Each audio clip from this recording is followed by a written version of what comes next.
Olá, bom dia a todos e todas que nos assistem nesta manhã de domingo. É um prazer muito grande estar aqui com você. Eu sou o pastor Irênio Silveira Chaves e este é o programa de estudo bíblico à distância da Igreja Batista da Orla Oceânica. É um prazer estar com você. É um prazer ter você na nossa companhia para podermos juntos e juntas estudarmos a palavra de Deus. Esse é o maior exercício que podemos fazer como cristãos, como cristãs, como pessoas que convivem no mundo como o nosso. É a palavra de Deus que serve como lâmpada para os nossos pés, como diz o salmista. Nós estamos seguindo uma jornada de estudos no Evangelho de Lucas. Começamos no domingo passado. Você que está chegando hoje para nos acompanhar, preciso informar a você que nós temos um material de estudo disponível. Ele está em nosso blog. É uma apostila gratuita que você pode baixar e acompanhar a nossa aula. O link está aqui embaixo na descrição do vídeo, o link para o nosso blog. Eu também coloquei no nosso chat o link para a página de estudos do nosso blog. Então você ali localiza rapidamente a nossa apostila e pode então baixá-la e deixá-la salva no seu computador, se você quiser, ou no seu celular, e ler com calma, acompanhar aí os nossos estudos durante as aulas, mas também reexaminar durante a semana. O nosso material de estudo, ele não estava disponível, então aqueles que que já estão nos acompanhando desde a aula passada, nós não tínhamos esse material durante a semana passada.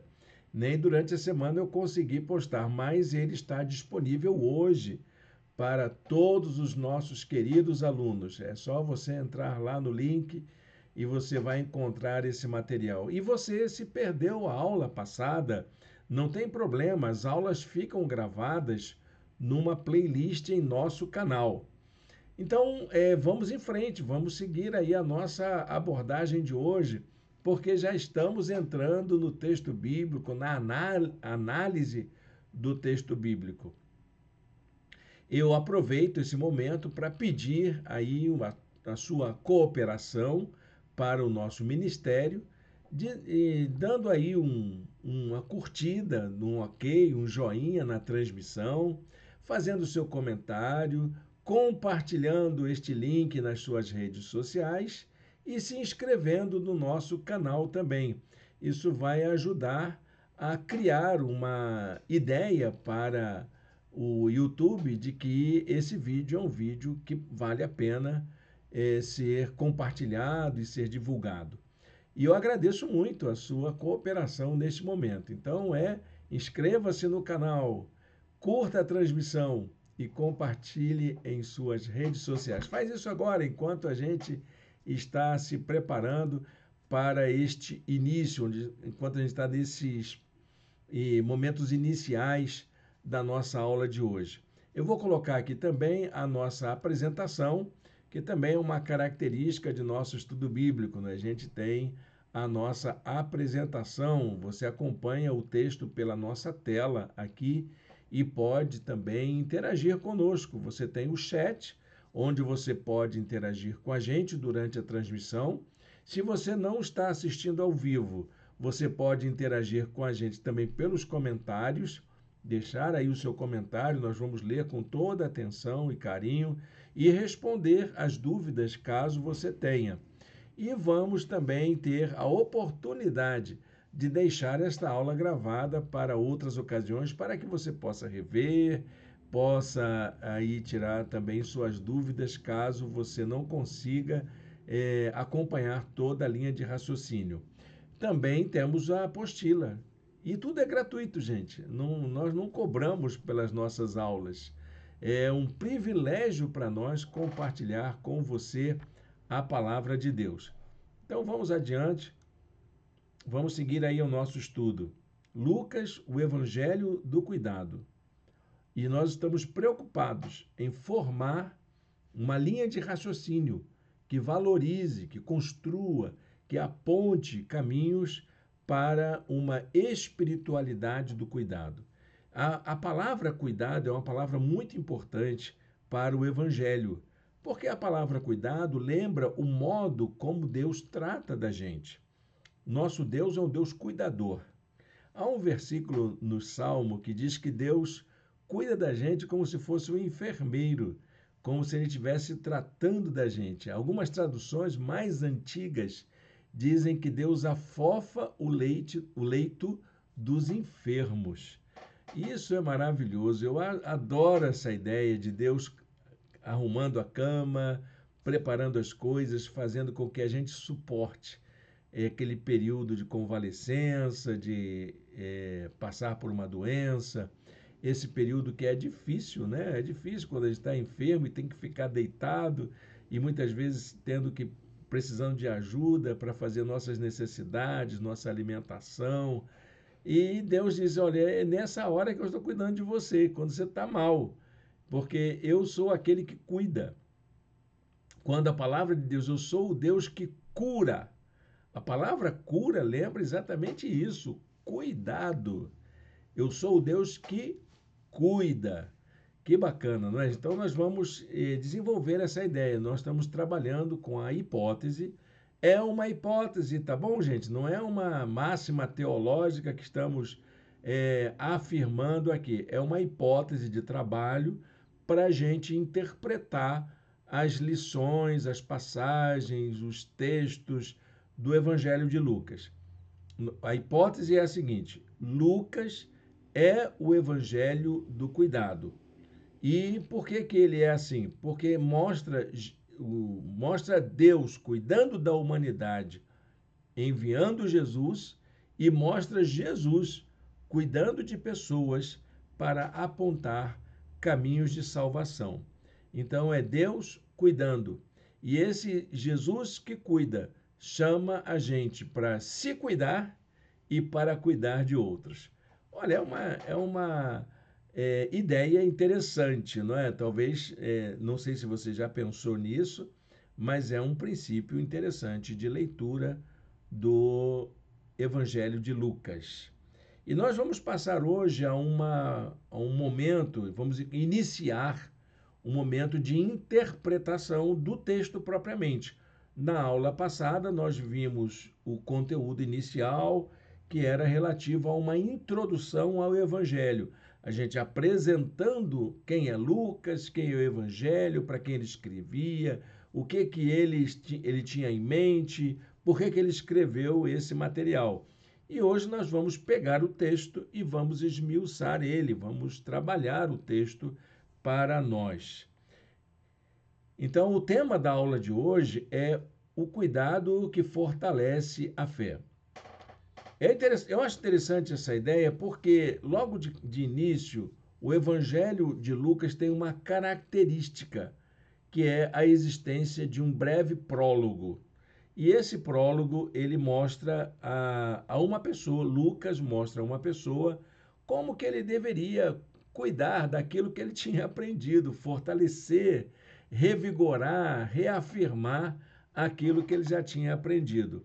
Eu queria convidar você a fazer uma leitura bíblica inicial para a gente aquecer a nossa reflexão de hoje. Lucas 1,4, para que tenhas a certeza das coisas que te foram ensinadas. Então, parece que Lucas está consciente de que ele escreve para alguém que já tinha uma informação prévia, algum conhecimento das histórias que ele tinha relatado. Lembrando que Lucas foi o escritor tanto do Evangelho quanto do livro de Atos. Então, parece que esse destinatário tinha um conhecimento, pelo menos teórico, ou um conhecimento relacional, alguma coisa o levava a conhecer tanto a história de Jesus quanto a história da igreja. O que é que precisava para essa pessoa? Ele precisava que ele pudesse ter convicção, ter certeza, para que ele pudesse afirmar com fé aquilo que ele tinha aprendido através das outras fontes que ele tinha alcançado. Então, o Evangelho é para isso.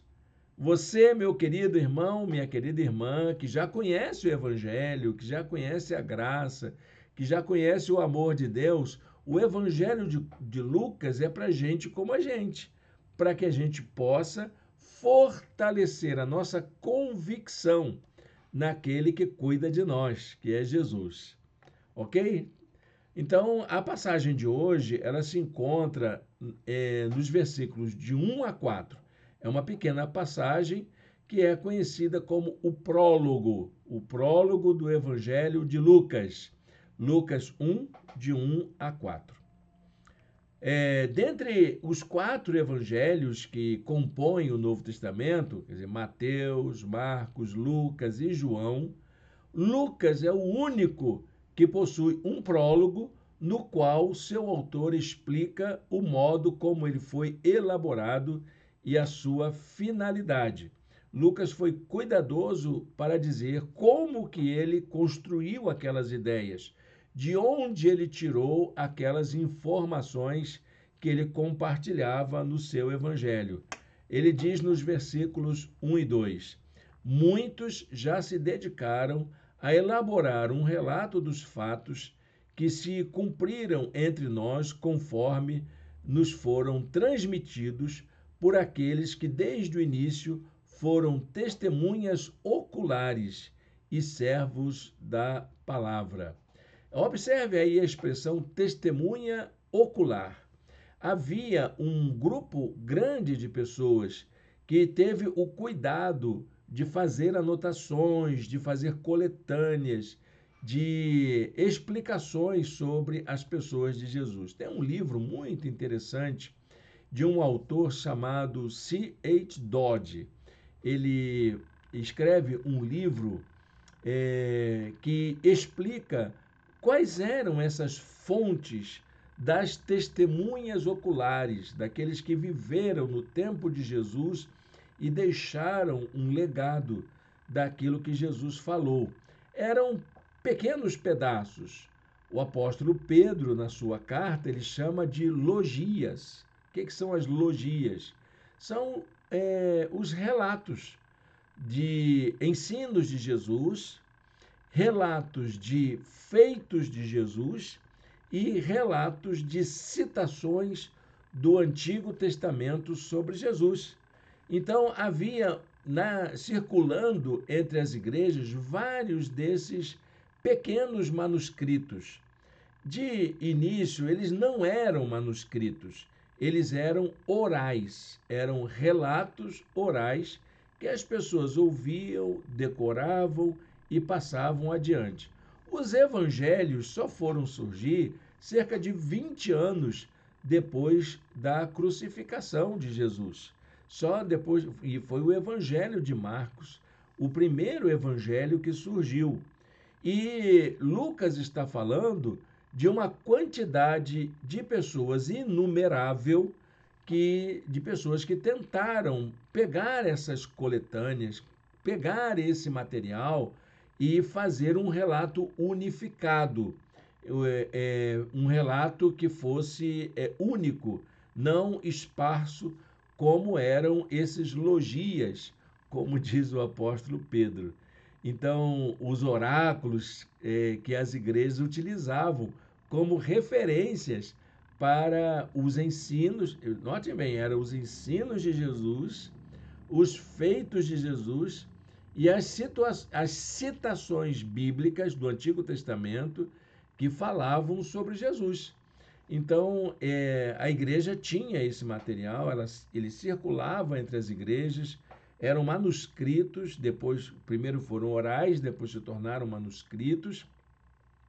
E, além desses, quando eles já estavam circulando entre as igrejas, alguns resolveram fazer coletâneas desse material, fazer um relato sobre isso. Então, é bem possível que, além dos 4 evangelhos, houvesse também, nesse período da igreja primitiva, algum outro material, alguma outra fonte que fosse básica para que os evangelhos surgissem. Alguns teólogos chamam essa fonte de material que. O material que é aquele material das tais testemunhas oculares, como diz Lucas aqui no versículo de número 2. Quem são essas testemunhas oculares? Podem ser os apóstolos, podem ser um daqueles 70 da missão, pode ser qualquer pessoa da comunidade que testemunhou de Jesus, porque Jesus tinha um grupo de mais ou menos, os estudiosos levantam, né? Um grupo de mais ou menos 500 seguidores, 500 pessoas com quem ele conviveu diretamente.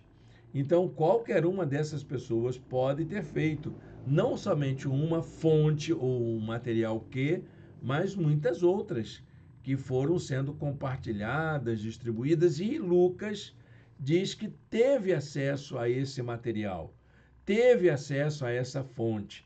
E ele, então, fazendo a coletânea desse material, chegou ao Evangelho de Lucas.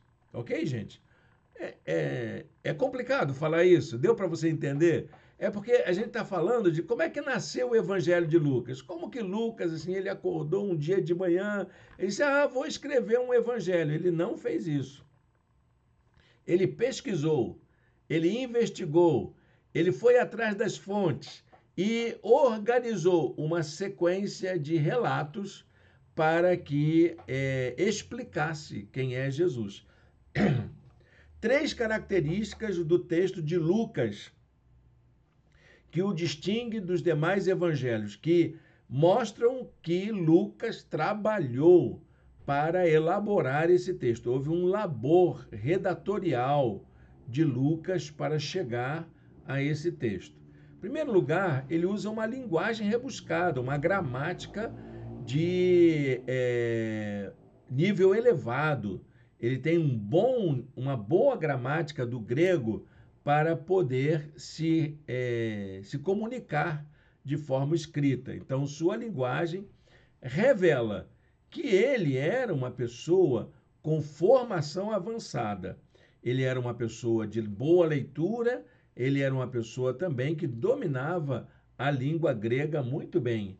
Ele era um falante de grego quase que nativo, onde ele podia escrever sobre grego fluentemente e com uma gramática rebuscada. A melhor gramática do Novo Testamento é a do Evangelho de Lucas, é a de Lucas. Lucas é o gramático, o escritor por excelência. Segunda característica, sua maneira de entender a fé se aproxima da teologia paulina.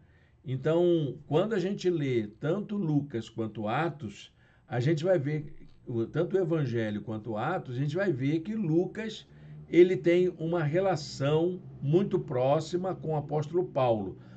Ele deixa demonstrar isso através dos textos e da maneira como ele escreve.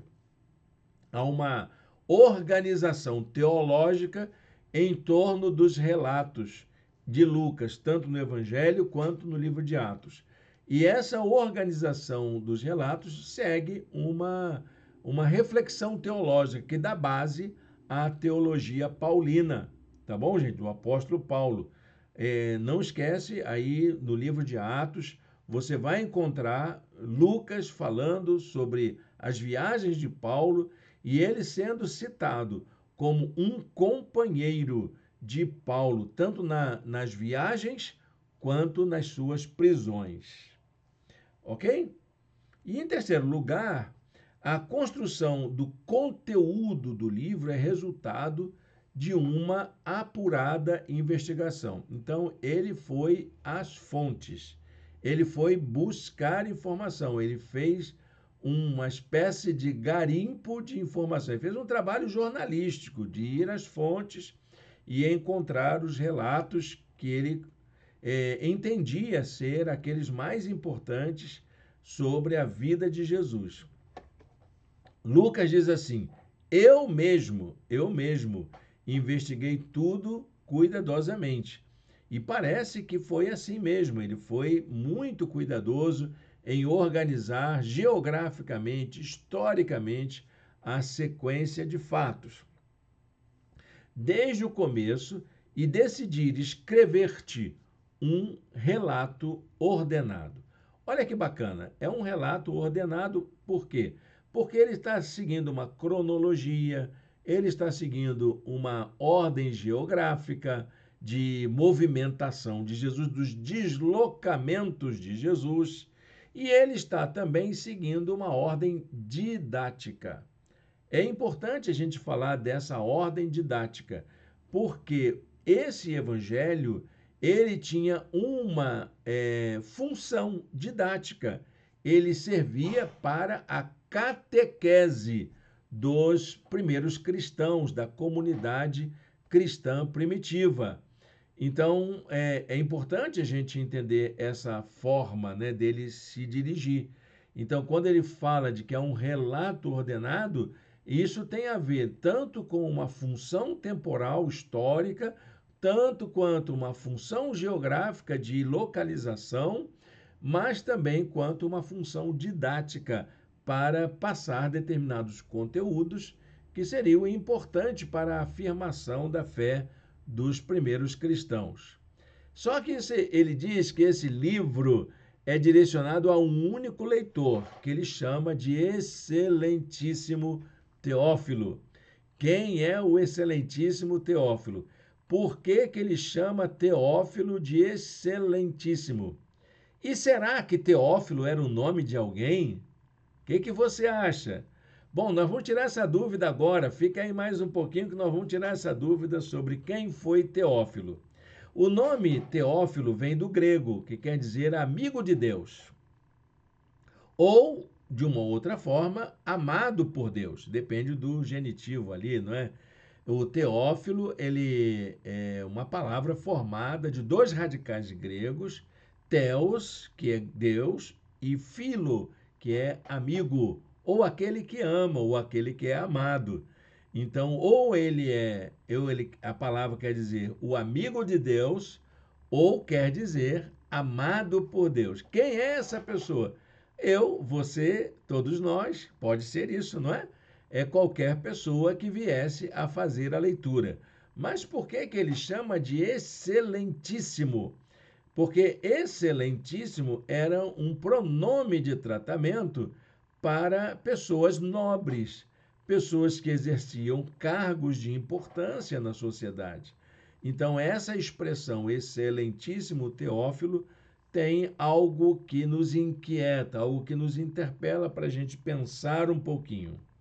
Então, pode se tratar do nome de uma pessoa a quem Lucas destinou o Evangelho e o livro de Atos, porque está lá também no livro de Atos o nome de Teófilo, ou mesmo de um título atribuído a uma autoridade romana, devido ao Excelentíssimo.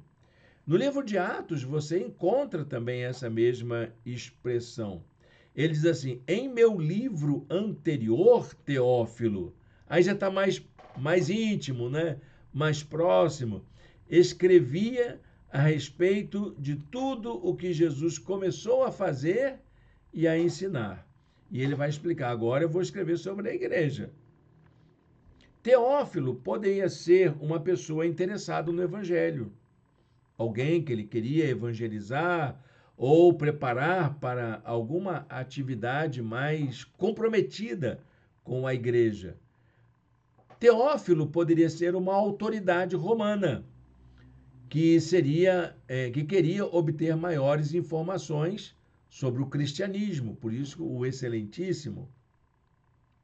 Poderia ser um líder cristão que precisava aprofundar seus conhecimentos sobre Jesus.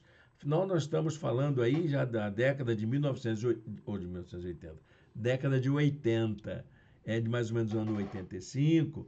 Então já se passava muitos anos do evento sobre a vida de Jesus, o evento, as testemunhas oculares já estavam se rareando. Haviam poucas testemunhas oculares já atuando e estavam fora, muito provavelmente, fora da Palestina, onde não existia mais nenhuma testemunha ocular, ou pelo menos era muito difícil encontrar uma testemunha ocular para dar base àqueles ensinos. Então Lucas ele faz esse esforço de redigir um relato para uma pessoa que está vivendo longe do evento, já bem avançado, para retomar essas memórias que estão sendo lembradas através dos logias, dos pequenos manuscritos ou dos pequenos discursos sobre Jesus. Então, se ele era um líder cristão, ele precisava refazer a leitura do Evangelho, porque a igreja ela estava passando por um momento crítico naquela hora. Mas também poderia ser que esse Teófilo fosse um apoiador, um incentivador de Lucas, talvez até financeiro, podendo financiar ao trabalho dele, para ajudar na divulgação da mensagem cristã. E ele estava escrevendo esta obra ao seu apoiador para poder mostrar que o que ele estava fazendo era algo de muita importância, que o cristianismo nascente precisava daquele tipo de trabalho de investigação. Olha, gente, isso é muito bacana, não é? Isso é muito interessante porque não são ideias que surgiram à toa. Muitos estudiosos chegaram a apontar essas ideias que estão aqui. Quem é o Teófilo? Ninguém sabe quem é o Teófilo. Só sabe que ele tem essa referência aqui em Lucas e em Atos. Mais nada. Nós não sabemos quem é Teófilo.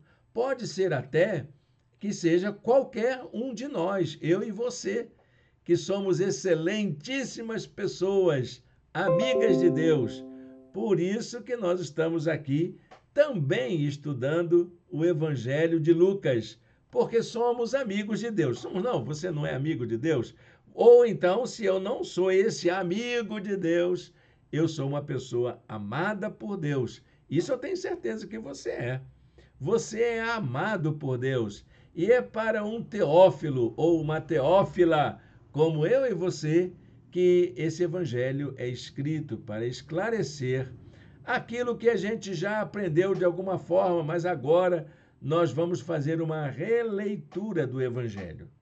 Muito bem, Lucas lembra que os fatos que seriam relatados faziam parte de um processo de ensino e aprendizagem pelo qual Teófilo já havia passado. Então, se ele era uma pessoa, ele certamente já aprendeu alguma coisa sobre Jesus e sobre a igreja. Como a gente, né? A gente já sabe alguma coisa, embora eu acredite que muitos aqui não estudaram num seminário teológico, não fizeram uma faculdade de ciência da religião, de teologia, de interpretação bíblica, nada disso, são apenas apaixonados pelo texto sagrado. Isso pode dizer muita coisa para a gente. Um relato como esse, ele é para resgatar conceitos que nós já aprendemos, que nós já sabemos, e podermos elaborar isso melhor, nos aprofundarmos quanto a esses relatos. Lucas 1,4 diz, para que tenhas a certeza das coisas que te foram ensinadas. Certamente, Teófilo não era o único destinatário final do Evangelho e do livro de Atos.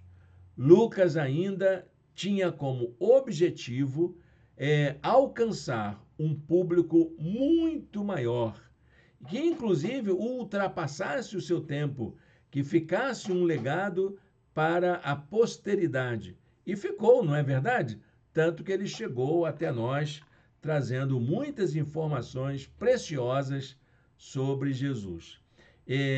Muitos estudiosos do Novo Testamento concordam de que os evangelhos, de um modo geral, inclusive Lucas, são as fontes mais confiáveis para a gente conhecer o Jesus histórico, a história de Jesus, e reconhecer que existiu alguém como Jesus, que foi possível ter na história alguém que vivesse como Jesus. Jesus era uma pessoa de fato e os evangelhos dão conta disso. Por isso, Timóteo escreve para aqueles que não fazem parte da cultura judaica. Ele escreve para o mundo helenizado, para aquelas pessoas que estão distantes dessa cultura palestina, da cultura israelita, daquele povo que foi derrotado pelo imperador romano Tito no ano 70. Lucas está preocupado com a qualidade gramatical do vocabulário. Por isso que a gente infere que o texto era para uma comunidade helênica que sabia grego, E Lucas também estava preocupado com o exame das fontes, porque era sabido que muitas destas fontes circulavam pelas igrejas. Muitos relatos, muitas histórias, muitos pequenos discursos de Jesus, fragmentos de discursos de Jesus. Então, tudo isso foi juntado para dar um aspecto didático, seguir uma ordem didática.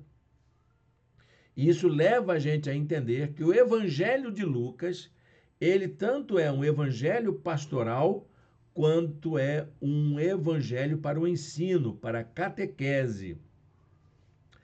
Isso tudo, gente, é uma demonstração de cuidado, porque o trabalho pastoral é o trabalho de cuidado daqueles que estão precisando renovar o seu entendimento sobre a fé diante das perseguições, para que não tivessem dúvida de quem era Jesus, do que ele ensinou, do que ele passou para os seus discípulos. E também o fato de ser uma catequese.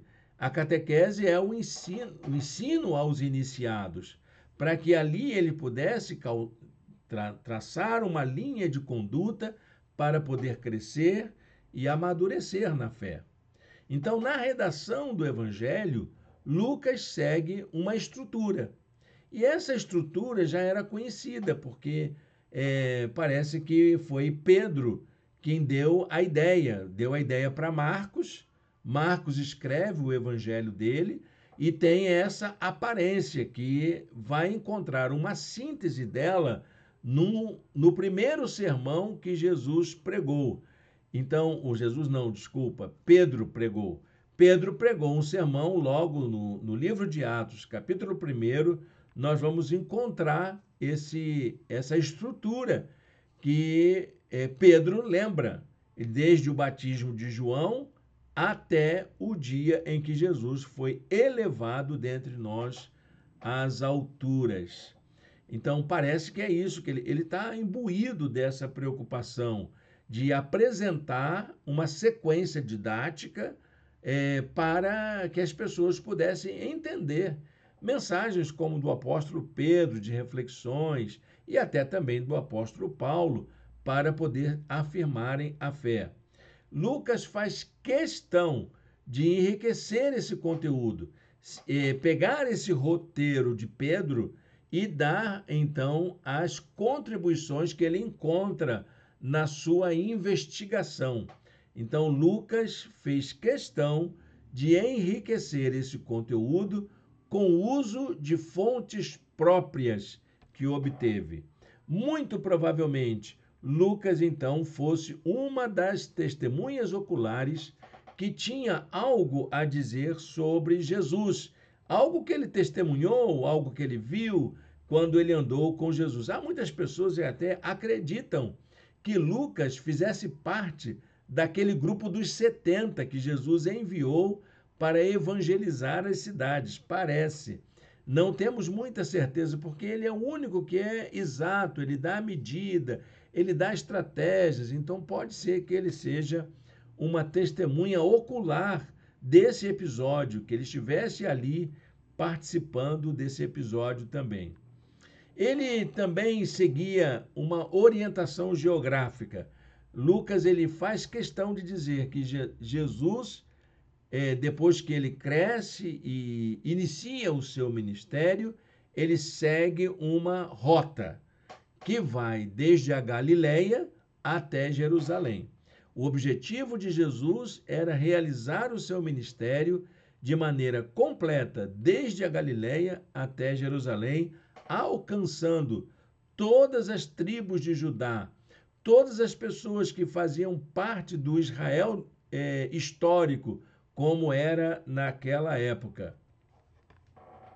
Vamos encontrar em Lucas 9:51 um pouquinho desse relato. Aproximando-se o tempo em que seria elevado ao céu, Jesus partiu resolutamente em direção a Jerusalém. Então ele faz esse trajeto, desde a Galileia até Jerusalém. A finalidade, portanto, do evangelho era que a fé de pessoas como Teófilo, vamos dizer também pessoas como eu e você, como a gente, pessoas que abraçam a fé, pessoas que querem um compromisso com Deus.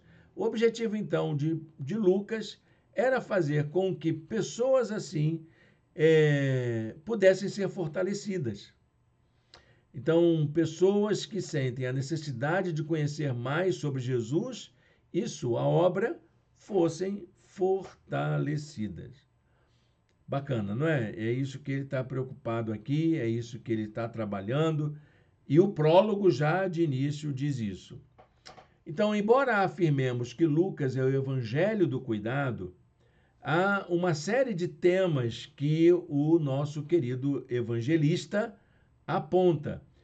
Existem marcas distintivas de sua mensagem que só vamos encontrar aqui em Lucas. Primeiro, o evangelho de Lucas é o evangelho da salvação. Por que da salvação? Porque Lucas, eu podia colocar até aqui da salvação universal. A salvação é para todos. Lucas apresenta Jesus falando da salvação para todas as pessoas.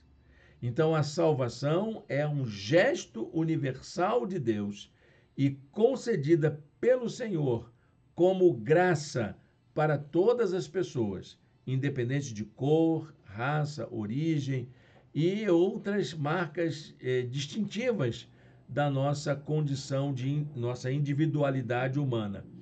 A salvação é para todas as pessoas.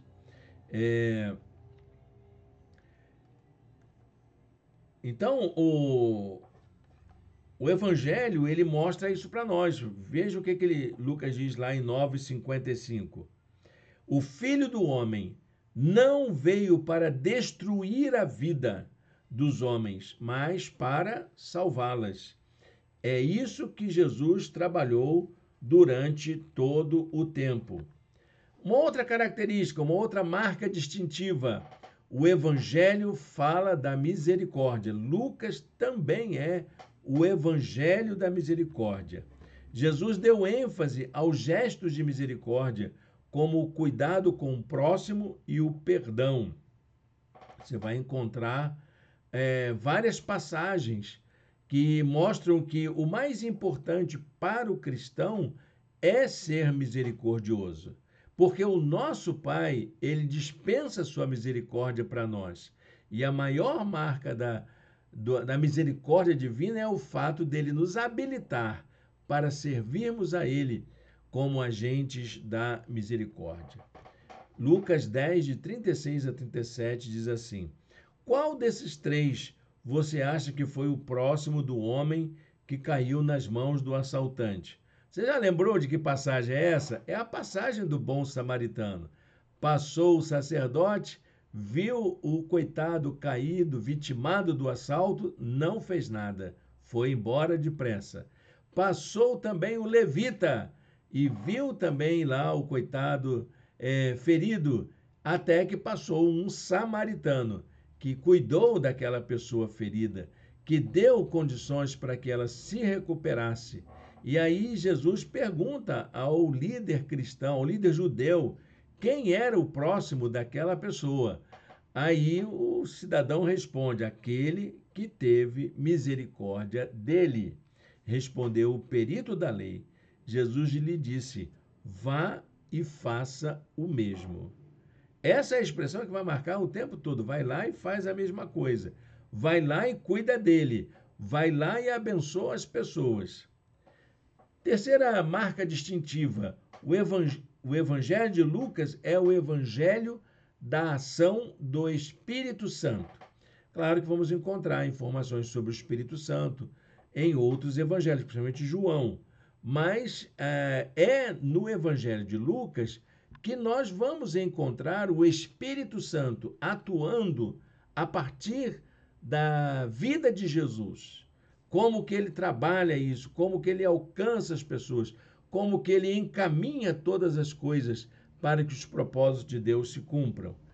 Em todo o Evangelho é assinalada a presença do Espírito Santo, que age como guia, como encorajador e como inspirador. Olha essa passagem.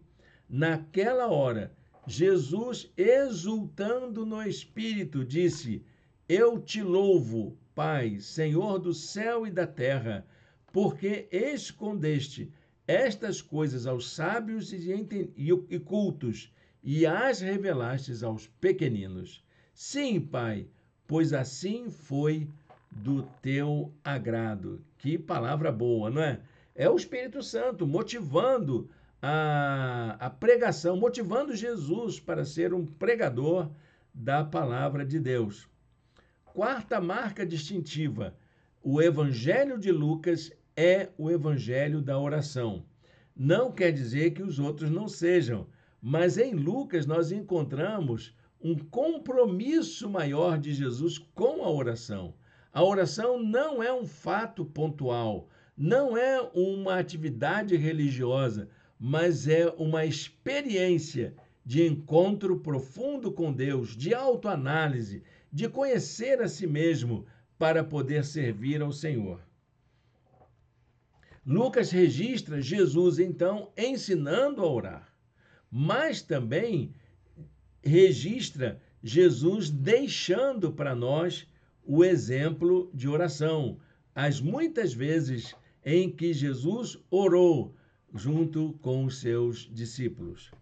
Lucas 5,16 diz assim: mas Jesus retirava-se para lugares solitários e orava. Jesus ele foi um exemplo de vida de oração para todos. Ele mesmo sendo o Filho unigênito do Pai, ele não abriu mão de orar. E nós, o que temos que fazer com a oração? Há quanto tempo você não ora, meu irmão, minha irmã? É hora de você rever os seus conceitos sobre a oração.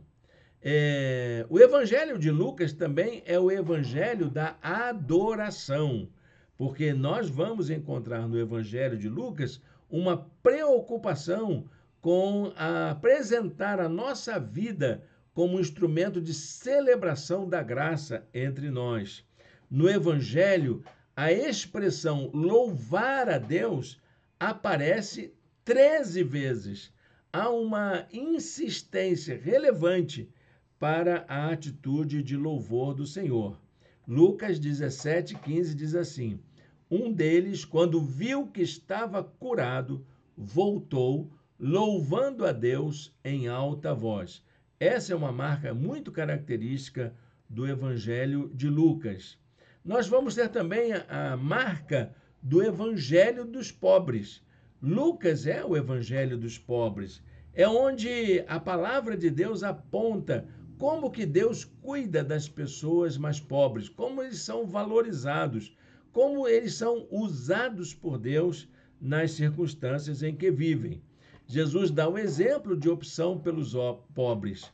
Jesus mesmo assume uma vida de pobreza, de simplicidade, como também transmite a sua mensagem preferencialmente para os pobres. Há muitas coisas que eu poderia falar aqui quando Jesus valoriza a atitude dos mais pobres.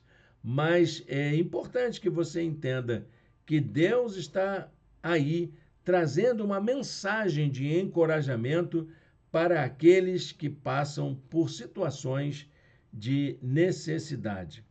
Então, ele respondeu aos mensageiros: voltem e anunciem a João o que vocês viram e ouviram. Os cegos veem, os aleijados andam, os leprosos são purificados, os surdos ouvem, os mortos são ressuscitados e as boas novas são pregadas aos pobres. Muito importante isso, tá bom, gente? A nossa mensagem, ela é intencionalmente dirigida às vítimas da sociedade, às pessoas mais pobres. Sétima marca distintiva. Lucas também é o evangelho das mulheres. É dos textos do Novo Testamento o que mais se direciona à mulher.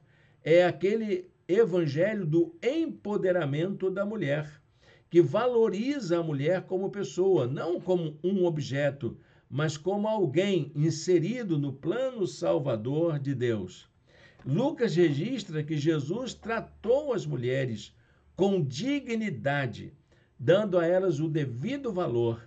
São mencionadas as mulheres que seguiram Jesus, as mulheres que eram irmãs de Lázaro, a pecadora que ungiu os pés de Jesus, as que presenciaram a crucificação e as que testemunharam a crucificação para os discípulos, a ressurreição para os discípulos. Então vejam que o lugar da mulher, de acordo com o Evangelho de Lucas, é um lugar muito especial. E também algumas mulheres, diz o texto, que haviam sido curadas de espíritos malignos e doenças, essas mulheres ajudavam a sustentá-los com os seus bens. Muito bacana, não é? Jesus sendo cuidado pelas mulheres, que cuidava de prover o recurso para a vida daquele pequeno grupo de cristãos. Então, nós aprendemos aí uma série de coisas importantes sobre o Evangelho de Lucas. Nós agora vamos caminhar para o final para a gente poder fechar a nossa lição de hoje. É a aplicação da lição na vida.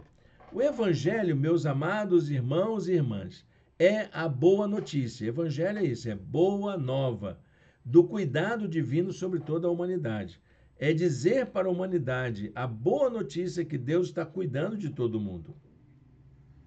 É a revelação que Deus está empenhado em operar a salvação de toda a criação. O sentido universal da salvação é esse. Ele é para toda a criação como libertação de tudo o que deteriora, deturpa ou degrada a vida. Deixo com vocês esse versículo tão importante de Lucas capítulo 3, versículo 6. E toda a humanidade verá a salvação de Deus.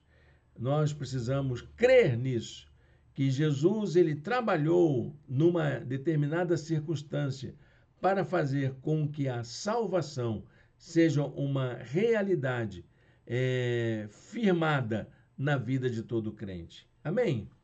Olha que lição bacana, né? Você já aprendeu muita coisa aqui hoje no nosso estudo bíblico. E eu quero convidar você a fechar os seus olhos e a orar ao Senhor junto comigo. Senhor Deus, eterno Pai, muito obrigado pela tua presença aqui entre nós, por nós podermos abrir o teu livro santo e estudarmos a tua palavra. Alimenta em nosso coração a tua vontade. Faz com que, ó Deus, essa palavra encontre guarida em muitos corações, que ouvirão ao vivo, mas também que ouvirão em outros momentos, em outras plataformas e em outras formas de estudar a tua palavra. Ajuda-nos, Senhor, a te servir cada vez melhor e abençoa a vida de todos e todas aqui, em nome de Jesus. Amém e amém. Amém, meu irmão, minha irmã. É um prazer a gente estar estudando a Bíblia juntos. Quero agradecer sua companhia. E quero estender um convite para você estar conosco em nosso espaço um dia à noite, aí um domingo à noite, para a gente celebrar ao Senhor. Entre em contato comigo, coloca lá nos comentários o seu desejo e eu vou entrar em contato com você. Quero desejar a você um domingo de paz e de alegria na presença do Senhor. Que hoje seja um dia feliz, de vitória, de dependência de Deus e de adoração a Deus para todos e todas, em nome de Jesus.